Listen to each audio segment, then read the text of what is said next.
हाँ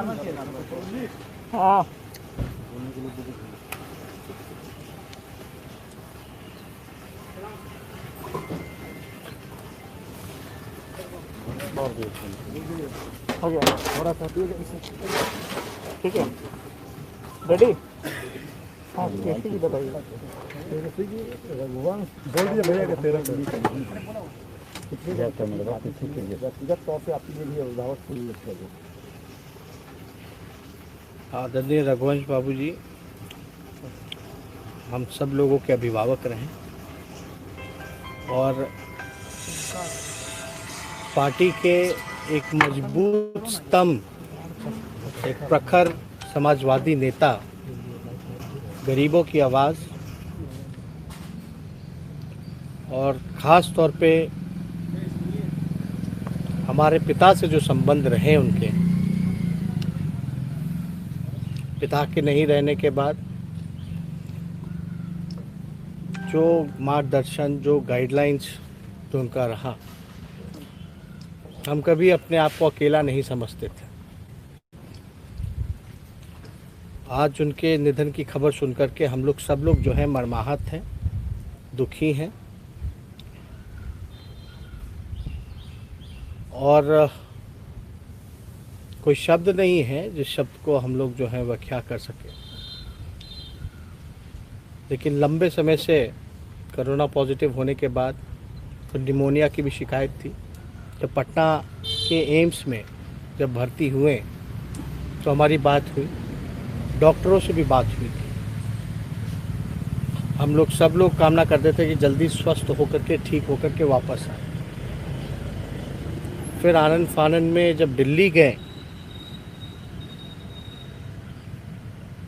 हमारी जब बात हुई, जब वो दिल्ली जिस दिन एम्स में एडमिट हुए उस दिन भी हमारी फ़ोन पे उनसे चर्चा हुई, बात हुई। पूरी बॉडी चेकअप कराने के लिए वो दिल्ली गए थे, टेस्ट रिपोर्ट आना था। और कुछ चंद दिन पहले जो है हम दिल्ली उनसे ख़ास तौर पे मिलने गए थे दिल्ली के एम्स में, और हमारी मुलाकात भी हुई, उनसे चर्चा की गई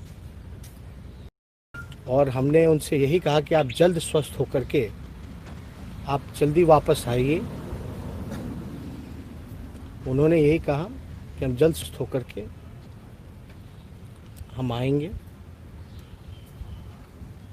और बिल्कुल अकेला करके चले गए हम लोगों को। हम लोगों को ये उम्मीद ही नहीं थी कि इतनी जल्दी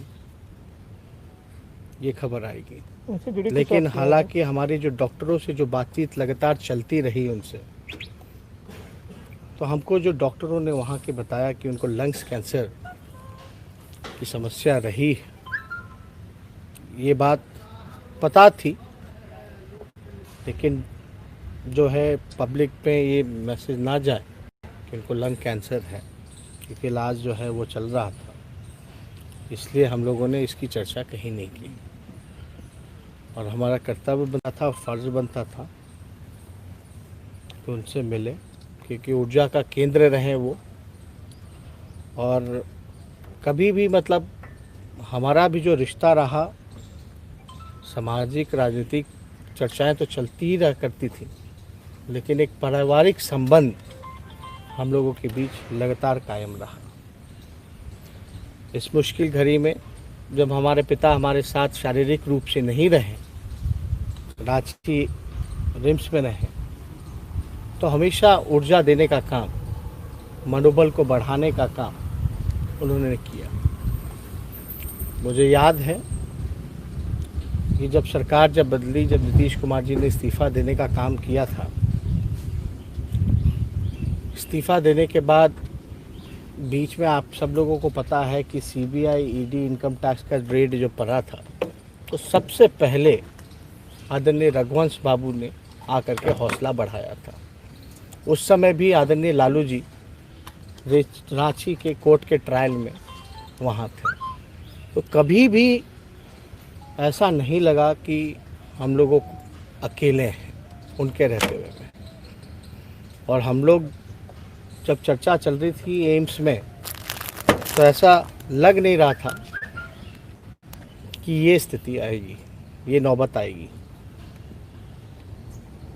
बड़ा हौसला उस समय भी रात दिल्ली के एम्स में मेरा बुलंद किया, और उस समय सब लोग जानते हैं कि उनका राजनीतिक अनुभव जो रहा है बड़ा लंबा रहा है। प्रखर एक समाजवादी नेता के रूप में रहा है, और हमेशा जमीनी स्तर पे वो रह करके लोगों से जुड़े हुए थे, लोगों से एक संघर्ष करने की जो ऊर्जा उनमें रही है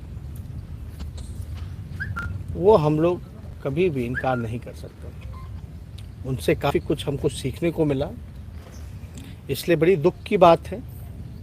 अभी हमारे उनकी पुत्र से भी बात हुई, जब ये खबर न्यूज़ चैनलों में चल रहा था कि रघु नहीं रहे, तो यकीन नहीं हो रहा था हमको। उनके पुत्र सत्यप्रकाश जी से हमारी बात हुई है, और इस बात को लेकर के सब लोग जो है मर्माहत हैं। तो इसमें को हम चाहेंगे कि उनकी आत्मा को जो है शांति मिले, और इस दुख की घड़ी में हम उनके परिजनों के साथ मजबूती के साथ खड़े हैं, और जो रघुवंश जी का जो सपना था उसको आगे ले जाने का हम लोग काम करेंगे। बहुत बहुत